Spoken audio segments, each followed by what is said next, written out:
Nafasa itong mga kumpanya ng Adipo Labs.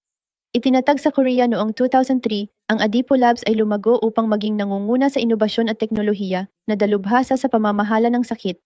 Noong 2019, pinalawak namin ang aming mga operasyon sa Malaysia bilang bahagi ng aming pangako sa pagbibigay ng mga dekalidad na produkto at serbisyo sa pandaigdigang saklaw. Assalamualaikum.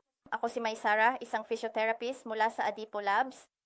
Okay, dito ko ipapakita sa iyo ang pinakabagong teknolohiya para sa pamamahala ng sakit kung saan mayroon tayong pain board. Okay? Ang pain board na ito ay isang 4-in-1 na device. Una, maaari itong gamitin upang sukatin at makita ang sakit, particular na upang matukoy ang pinagmulan ng sakit na tinatawag nating trigger point. At pangalawa, masusukat nito ang sukat ng sakit ng may layunin kung saan makikita ang sukat ng sakit sa software sa laptop. Ay ni pangatlo at pang-apat, mayroon kaming mga paggamot kung saan ang aming mga paggamot ay gumagamit ng TENS at saka ultrasound. Okay, pagkatapos ay para sa pagtuklas ng sakit, maaari nating obserbahan ang mga pagbabago sa kulay sa probe kung saan kung ang probe ay nagiging pula o purple, iyon ay nagpapahiwatig ng isang trigger point at ang paggamot ay ibibigay ayon sa mga punto ng pag-trigger na natukoy namin ng mas maaga. Ngayon ay ipapakita ko kung paano gamitin ang pain board para sa pagtuklas ng sakit at proseso ng paggamot. Okay, andito na si Miss Atira. Okay, for Miss Atira, I will be demonstrating on the arm area. Okay, una, magpapatuloy tayo sa maingat na paggamit ng electrode pad.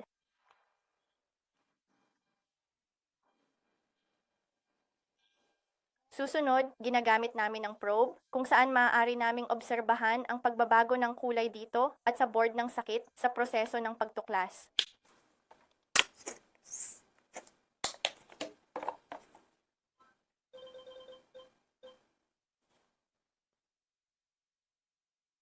Okay, dito makikita ang pagbabago ng kulay sa probe at pain board.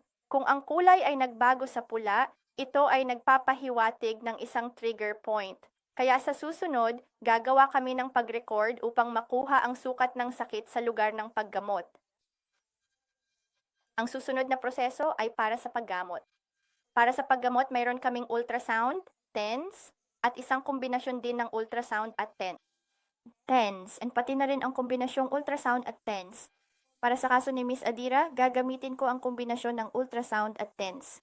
Dito makikita natin ang probe na nagbabago ng kulay sa mapusyaw na asul. Ang mapusyaw na asul ay nagpapahiwatig na ang proseso ng paggamot ng TENS ay isinasagawa. Okay, ngayon ang probe ay naging berde. Ang berdeng kulay ay nagpapahiwatig na ang proseso ng paggamot sa ultrasound ay isinasagawa. Kaya para sa proseso ng kombinasyong ito, ang ultrasound at TENS ay automatikong magpapalit.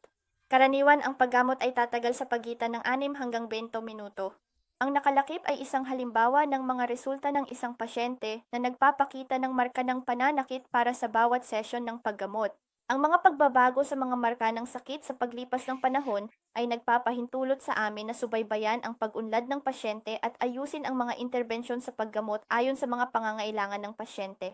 Okay? Iyon lang para sa maikling demonstrasyon kung paano gamitin ang pain board sa pagtukoy ng sakit at proseso ng paggamot. Sige, salamat. Para sa karagdagang impormasyon, bisitahin ang aming opisyal na website o makipag-ugnayan sa amin sa numerong nakalista sa ibaba.